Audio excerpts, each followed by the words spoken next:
嗨，大家好，我是坦平叔。今天是2025年12月25号。这一期我们继續聊聊俄羅斯入侵烏克蘭，看一看烏克蘭戰場上也有什麼變化。今天是俄羅斯侵略烏克蘭的第1401天，也是烏軍進入庫爾斯克的第507天。前線總共發生了205次戰鬥，其中58次在波克羅夫斯克方向。烏軍使用海馬斯系統猛攻波克羅夫斯克的西部缺口，現場可以看到集束彈藥正如雨點般砸向俄軍的陣地，隨即開花爆炸，揚起濃厚的煙霧。烏軍無人系統部隊司令羅伯特·布羅夫迪就馬扎爾人報告稱，烏軍亞速第一軍在兄弟部隊支援下，於22日上午在波克羅夫斯克方向多布羅皮利亞地區，在大約100分鐘裡擊潰了俄軍發動的一次大規模機械化進攻。烏軍第425突擊團叫斯卡拉分享視頻，在波克羅夫斯克方向軍事行動處於受控狀態，俄軍在林帶建築區和掩體中被持續壓制，得益於高精度打擊和無人機操作員的專業行動，戰場全面控制得以確保。什麼意思呢？就是剛才說的高精度的打擊，就是海馬斯對這個波克羅夫斯克方向的俄軍進行精確壓制。這個烏軍的總參謀部確認烏軍正式從西維爾斯克撤退。烏軍總參謀部強調，烏軍在西維爾斯克的戰鬥很英勇，成功消耗了俄軍的力量，每一寸土地都讓俄軍付出慘重代價。但因為俄軍具備兵力優勢，且在惡劣天氣下持續出動突擊小組進攻，為保護我方士兵生命安全並保持部隊戰鬥力，烏克蘭守軍從該居民點撤離。目前西維爾斯克仍處於我軍的火力控制之下。這個就是烏軍正式宣布，為了保存實力從這個西維爾斯克這個地方撤離了。但是無人機火炮還在關照這個地方，這個實際上很正常咱們一直說當這個交換比不合適的時候，那烏軍就該撤出，對吧？你不能跟俄軍拼消耗在交換比大於1:5的時候才在那兒堅持消耗。無論是波克羅夫斯克還是庫皮揚斯克，俄烏雙方目前都在這個叫拉鋸戰，對吧？在這個絞肉戰。雖然普京格拉西莫夫多次宣稱拿下了庫皮揚斯克和波克羅夫斯克，但是事實上是吧，雙方還在這消耗。那目前看誰損失慘重呢？有媒體報道說俄第6集團軍在庫皮揚斯克被打殘，被迫回去重建。這是在波克羅夫斯克，對吧？俄羅斯的這個第76空降師王牌中的王牌被打殘之後，在庫皮揚斯克第6集團軍也被打殘。這個第6集團軍是俄軍的叫御林軍，隸屬於俄總參謀部直轄，官兵清一色合同兵，月薪高達$5000，被普京視為對烏決戰王牌。結果這支部隊在庫皮揚斯克深深被打殘了被迫撤回本土重建，意味着俄軍最精銳的10個師級單位已折損其三。更致命的是士氣崩塌。社交媒體流出的俄軍殘兵自拍顯示，凍傷的士兵裹着烏克蘭農民給的毯子，在鏡頭前哭喊：“我們被當成了炮灰。”克里姆林宮連夜封鎖比爾格萊德的所有醫院，禁止士兵家屬探視。這個俄羅斯的第82摩托化步兵團新近部署的士兵他們發布了一段視頻，表達了對指揮部的強烈不滿。他們聲稱自己被派去執行幾乎等同於自殺的任務，並將烏克蘭軍隊控制的陣地描述為堡壘，並表示只有一半的士兵能夠活着回來。那根据烏克蘭方面的說法呢，烏克蘭第3軍團指揮官別列斯基說他說俄羅斯軍隊的兵力補充已無法彌補損失，這是3年來首次出現的情況。也就是你看俄羅斯老是徵兵一年徵10幾萬根本就不夠用徵30多萬是吧，也不夠用。2024年還徵了40多萬，就不停的徵兵。這個烏軍的第3軍團指揮官別列斯基說俄羅斯軍隊的兵力補充無法彌補損失。造成這種情況的原因是俄羅斯人引以為傲的滲透戰術，這種戰術讓他們付出了巨大的代價。他說敵方的損失至少是我們的6倍，有時甚至8倍。你看這個戰損比就合適了，1:6或者1:8，那你說烏軍肯定在這扛我們兵力方面沒有那麼大的差距，以至於無法承受6到8倍的損失，並長期維持這樣樣的戰役，那樣的話，俄羅斯的人口應該有2.46億。第3軍團指揮官在接受媒體採訪時說據他評估，俄羅斯人意識到自己正陷入戰略僵局，無法再推進戰線，因此他們正試圖通過非軍事手段佔領頓巴斯地區，說服美國、烏克蘭和全世界相信俄羅斯還有能力再打2到3年的激烈戰爭。別列斯基表示，在目前力量对比下，烏克蘭可以增強自身能力，阻止俄羅斯軍隊的推進，之後再討論和平協議。實現這一目標的條件包括改進作戰訓練，快速應用新技術，並在可能的情況下用無人機、網絡作戰、技術偵察和防護設備等替代人力。也就是烏軍前線的主力那很有信心他們就在部署在庫皮扬斯克和波克罗夫斯克对吧？就在这个戰鬥最激烈的地方，他們是很有信心的認為再加以改善，完全可以打垮俄羅斯。實際上這個波克羅夫斯克烏軍的主力是第7快速反應軍他的司令叫拉希丘克准將，他也公布了一組數據，自2025年9月1日以來，俄羅斯在波克羅夫斯克方向至少堆積了8000具屍體，也就是俄軍至少死了8000人，不算受傷的。成批的俄羅斯士兵在烏克蘭的土地上腐爛成了這片土地的肥料。你說這才2月，不到4個月俄軍就在波克羅夫斯克死亡8000，一個月2000。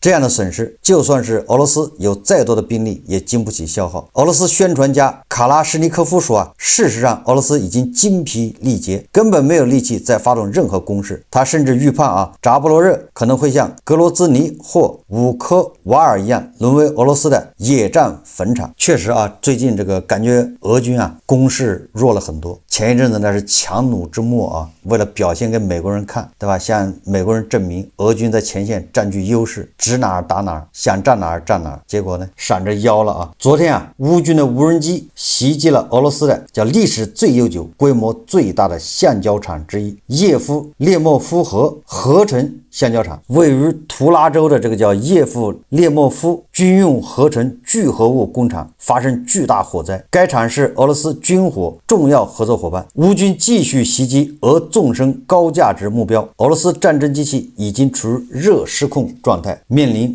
崩潰12月23號晚上，莫斯科又發生一起爆炸，而且這個爆炸就在前一天是吧？就是那個俄羅斯總參訓練局局長叫薩瓦羅夫中將，他不是在莫斯科那個一個停車場被炸嗎？就在同一個停車場，一輛警車被炸。初步報道稱爆炸物通過車窗被投入車內，2名警察身亡，另有2名傷勢危重，當局尚未披露襲擊者身份。你說在莫斯科在同一個停車場，對吧？相隔就1天發生2起爆炸，一個炸的是訓練局的局長薩瓦羅夫中將，一個是炸死4名警察。這個俄羅斯已經被滲透成篩子了當然有網上有傳言說這4名警察他們應該是在烏克蘭前線退下來的烏軍就是俄軍士兵，而這些俄軍士兵有證據表明他們參與了對烏克蘭戰俘的酷刑折磨。該消息來自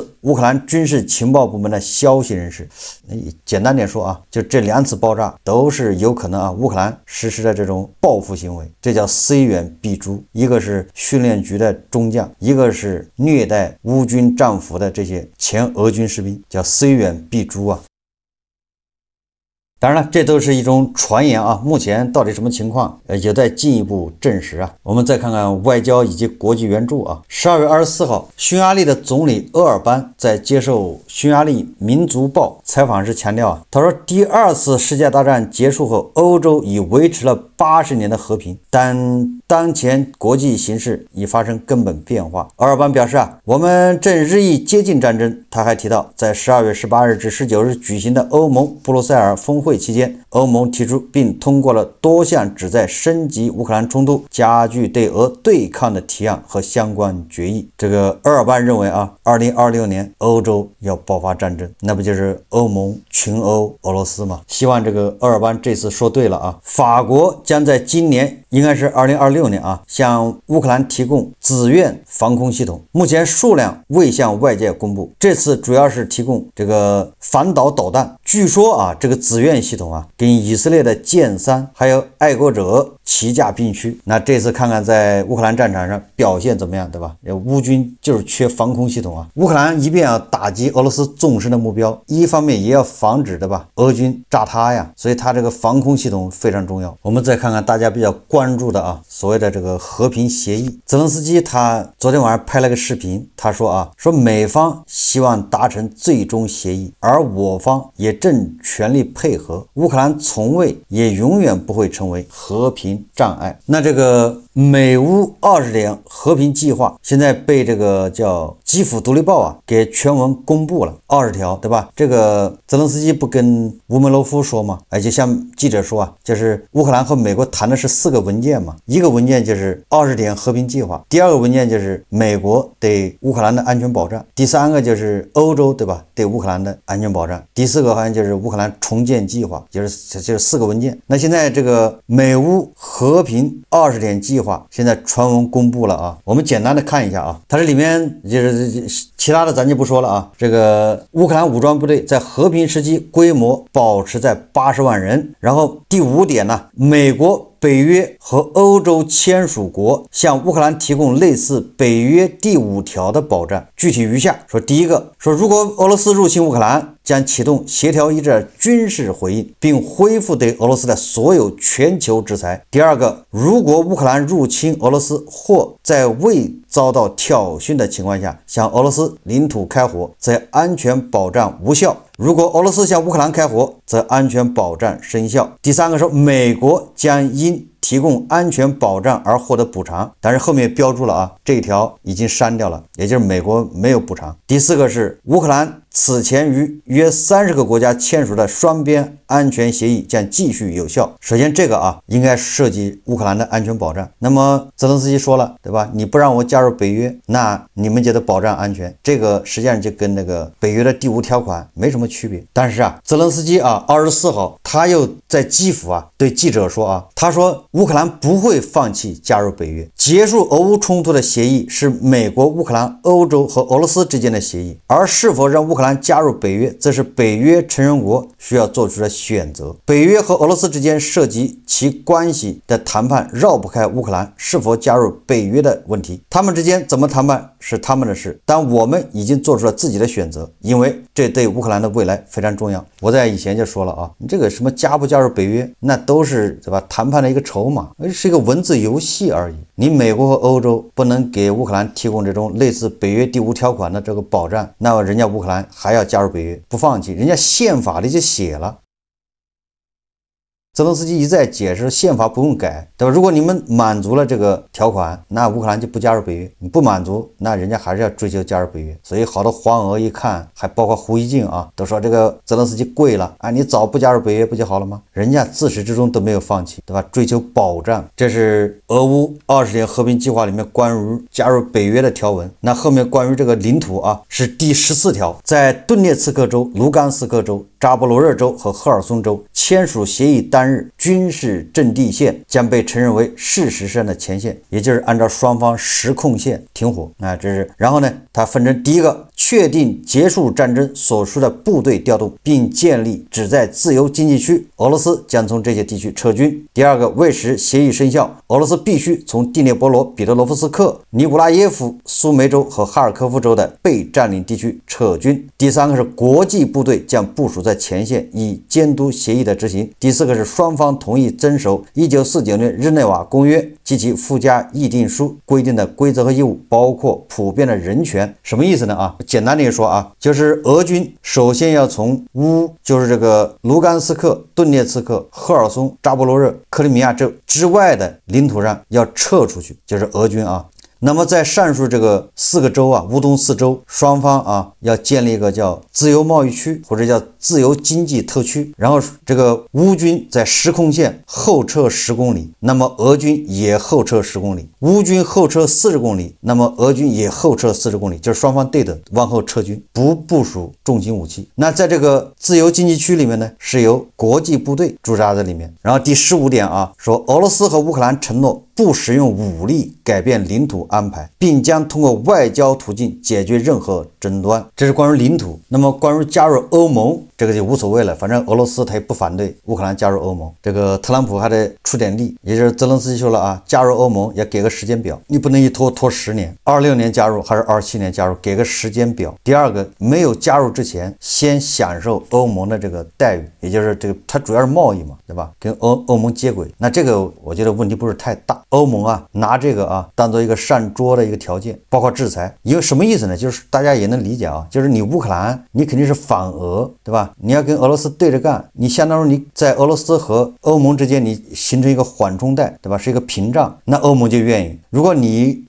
咱們退一步說啊，如果烏克蘭你跟俄羅斯勾搭沆瀣一氣，那你說歐盟可能會讓烏克蘭加入嗎？大家想象一下啊，如果啊这個現在烏克蘭不是對這個停火協議一簽，烏克蘭就要在最快的時間內進行總統選舉啊！你換了一個總統上來，這個總統如果親俄的話，他跟普京兩人就像白俄羅斯一樣，三個人狼狽為奸，也尿到一起去了。那你說歐盟會讓他加入嗎？對吧？這個我覺得大家都能想象，是吧？所以說歐盟是拿這個做籌碼的，對吧？你跟歐盟的一條心呢，你不能跟匈牙利一樣，對不對？所以你得反俄，不說反俄吧，至少你跟歐盟是一條心，你不能跟俄羅斯一條心，對吧？你換了個總統，你到時候倒向俄羅斯了，那歐盟還讓你加入，完了你賺了歐盟的錢，再幫俄羅斯去對付歐盟，這能受得了嗎？所以你看啊，歐盟它一定是要審慎，對吧？所以那個歐盟的外長卡拉斯早就說了，領土換和平的這個停火協議不是加入歐盟的這個入場券，歐盟不會為此而降低標準。人家說的話也很死，對吧？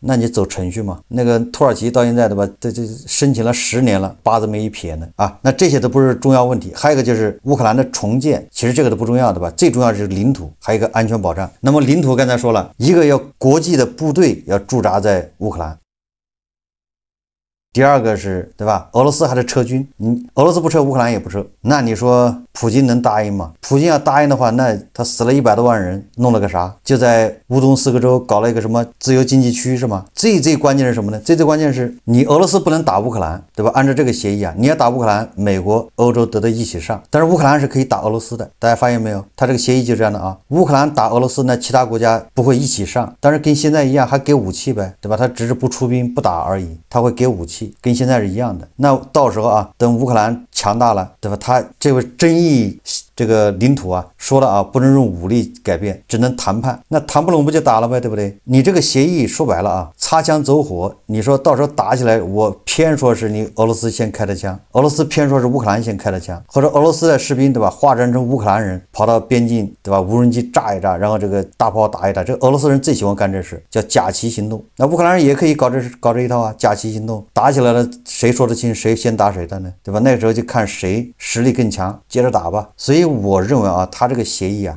就是浪費時間，對吧？雙方接着打吧。首先，普京是不會同意的，這個條款他接受不了。烏克蘭自己也說接受不了，澤連斯基說了啊，就這個20條裡面很多條款，澤連斯基還接受不了。結果你說美國人拿這個去找普京談有什麼用啊？你看啊，我覺得最有意思的是烏克蘭國內的反應。這個烏克蘭的前總統波羅申科表示，如果烏克蘭採取更負責任的行為手段和實施額外制裁，完全可以在消耗戰中擊敗俄羅斯。在我們的印象裡面，這個烏克蘭的前總統波羅申科好像有點親俄，是不是？或者至少感覺好像沒有澤連斯基那麼強硬。但你看人家的表態，這或許啊是為了這個接下來的選舉啊造勢。他既然造這種事，那就說明烏克蘭肯定是現在主流是要打到底的，對吧？是不可能接受這種軟綿綿的什麼領土換和平，要不然波羅申科能說這樣的話嗎？對吧？他要擊敗俄羅斯，認為烏克蘭是有機會啊消耗戰中擊敗俄羅斯。這個波羅申科說啊，他說烏克蘭很困難，這讓世界感到驚訝。俄羅斯現在正經歷一場持久的戰爭。我們被告知俄羅斯很大呀，它有很大的潛力，一支不可阻擋的軍隊。與我們不同，它的經濟被轉移到了軍用軌道上，而且這都是真的。即使面對這樣的敵人，我們必須變得更強大、更負責任，才不會被俄羅斯抹去。波羅申科指出啊，俄羅斯已經幾乎完全使用了其主權基金的儲備，它封鎖了西方銀行的資產，並開始出售貨幣黃金。這意味着俄羅斯人已經沒有什麼可出售的了。同時，我們需要阻止俄羅斯的貨幣流動。如果切斷其石油，將損失從烏克蘭的領土過境而獲得的2100萬美元收入。此外，波羅申科認為，如果俄羅斯不在談判中同意停火，将對其實施地獄般的制裁。那麼有充分的理由樂觀因制裁遠程武器的結合，相信俄羅斯會輸。我們假設一下啊，在接下來的選舉中，波羅申科要是勝了的話，他會怎麼辦？他会簽这個領土換和平的協議嗎？目前看烏克蘭國內啊，主戰派是佔絕對上風。到現在為止，烏克蘭還沒有出現汪精衛式的人物嘛。再看這個啊，烏克蘭的情報總局局長布達諾夫，這個布達諾夫在接受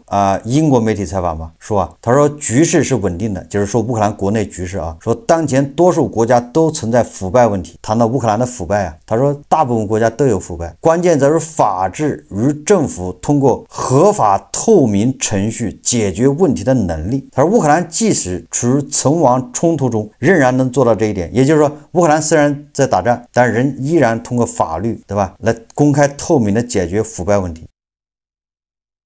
這個就值得稱讚，就值得這個，對吧？雖然烏克蘭現在的對外戰爭就是抵抗侵略，他說相關涉事人員已被撤職，現進入法律程序。然後這個布達諾夫說啊，烏美關係至關重要，但這將是未來數十年的多階段進程。作為一個國家，我們已經做出面向美國的文明選擇。我們理解這種關係應在短期和長期多層面使雙方受益。烏克蘭將曾是世界工業最發達的國家之一，我們有決心恢復這一地位。現在是奪回我們所失的時候，這是我們願景與決心。我樂觀的相信我們將實現目標。你看看啊，這個布達諾夫本來就是個強硬派，情報總局局長，那個在俄羅斯搞的這些暗殺，估計都跟他有關係啊。你看他是不是也很強硬啊？首先一個，他對烏克蘭很有信心，雖然國內有腐敗，那全世界很多國家都有腐敗，但是烏克蘭即便在戰爭的情況下，依然能夠通過法律公開透明的處理腐敗問題，對吧？而且相關人員已經進入司法調查。談到跟美国的關係啊，他說了跟美國是分階段的，也就是短期你看是特朗普单权在台上，那你就順從特朗普，对吧？但是你要分長期看，特朗普要下台，還是要追求烏克蘭自己的利益，对吧？人家說得很明白，特朗普這個就忍一忍就過去了，也還有3年嘛。所以說烏克蘭應該對這個烏美20條他實際上是不滿意的，但是澤連斯基不能破壞這個特朗普的這個，对吧？成為這個阻礙和平的一個障礙。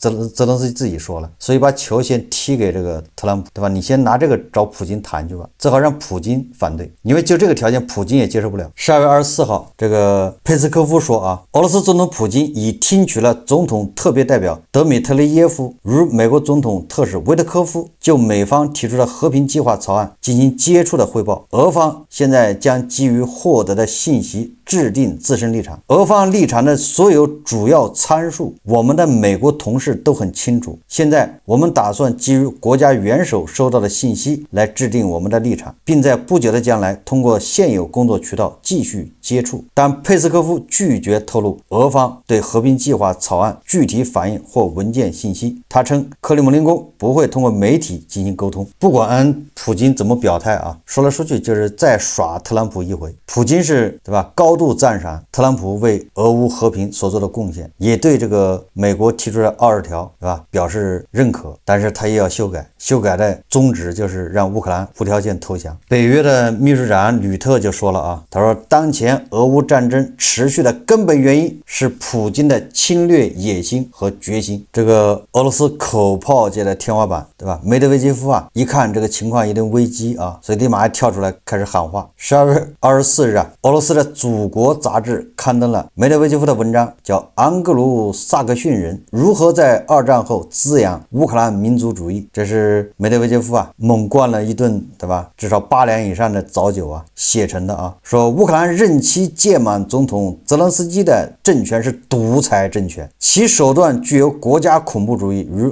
國際恐怖主義全部特徵。烏克蘭國內基本人權遭到踐踏，法治與政治多元性已完全被摧毀。梅德韋傑夫寫道啊，說澤連斯基的獨裁政權在將烏克蘭改造為反俄陣營的過程中踐踏了基本人權，徹底摧毀了法治和政治多元性，其採用的手段顯現了納粹主義、國家恐怖主義和國際恐怖主義的全部特徵。烏克蘭民族如今已淪為歐洲文明的炮灰，成為了以虛假的大饑荒為幌子的死亡崇拜俘虜，以及美化虐待狂與頌揚戰爭罪犯的媒介。老規矩啊，這個梅德韋傑夫啊，喝點早酒就開始指桑罵槐，把他這裡面的烏克蘭混成俄羅斯，那就更加貼切啊。名義上對吧，罵的是澤連斯基，實際上是在罵普京啊。澤連斯基才當多長時間總統，對吧？他延長還沒延長1年，甚至战時啊。你再看看你身邊那位，對不对？70多了，這總統總理換着當，完了現在乾脆不換了，對吧？不裝了，把憲法一改，完了人家現在還準備，對吧？正在熱戀中，準備還要娶個媳婦沖喜。你說梅德韋傑夫能不恨嗎？咬牙切齒啊！他哪裡是在罵澤連斯基啊？他分明是在罵普京，對吧？这些詞用在普京頭上恰如其分。烏克蘭是國際恐怖主義，那誰天天對吧腰裡憋這個煤氣罐，逮誰跟誰來啊？動不動要把地球毀滅，難道是烏克蘭嗎？對吧？天天嚷嚷着要把這個歐洲毀滅，要把地球毀滅，這樣的人他不是國際恐怖主義，而是一個受侵略的，對吧？烏克蘭挨打的姿勢不正確，所以他是恐怖主義。你說這叫什麼世道？前2天網上啊傳言地波老人對吧克扣了啊，或者就是拖欠給這個金賢植啊，也就是朝鮮的啊，這個叫應付賬款吧，據說有20億美元。朝鮮派了对吧1、2萬人在這個俄羅斯啊，人吃馬喝的在那兒吭哧的幹活，又是挖戰壕，又是排雷，又是掃雷對吧，又是跟烏軍幹在庫爾斯克堵槍眼對吧，頭撞無人機，就這麼賣命。據說啊，這個俄羅斯方面以朝鮮軍隊作戰效果不佳為由，克扣了80%的這個應付費用，只付了1/5，剩下的錢不想給了。當時這個網上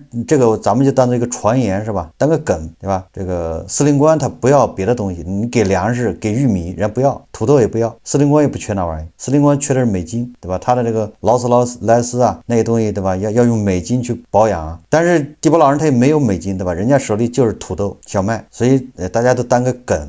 結果啊，這個俄羅斯外交部的這個發言人扎哈羅娃跑出來闢謠了，這一闢謠就壞事了，對吧？本來你可以不理的吧？有記者就問那個扎哈羅娃說是否拖欠了朝鮮的費用。俄羅斯外交部發言人扎哈羅娃說啊，反對我們與朝鮮合作的人不會放棄徒勞的嘗試在俄朝全面戰略夥伴關係中挑撥離間，制造俄朝盟友國家和人民之間不信任。然後說了一大堆啊，什麼符合兩國元首簽訂的全面戰略夥伴關係協定，那意思就是全面戰略夥伴關係協定裡面並沒有寫付美元呢。這是拉夫羅夫說的。拉夫羅夫說你老說俄羅斯侵略這個，俄羅斯食言對吧？俄羅斯這個對不起敘利亞，那你們倒是找出條約啊協議啊，哪一條寫了我們要保護它啊？哎，這是拉夫羅夫自己說的啊，說西方媒體啊，西方國家總認為說俄羅斯對不起巴沙爾，那你們找一找啊，哪條協議寫了說我們要保護它？這回你看俄羅斯人狡辯就是這樣的啊，那個對吧？普京跟司令官兩人簽的全面戰略夥伴關係協定，哪上面寫了要付美金的？所以你看扎哈羅娃啊，他沒有正面回答到底有沒有拖欠朝鮮軍費這個事，所以說明啊，確實有這事，這就證實了，对吧？相當於官宣啊，這個俄朝友誼的小船說翻也就翻了，這個塑料情，對吧？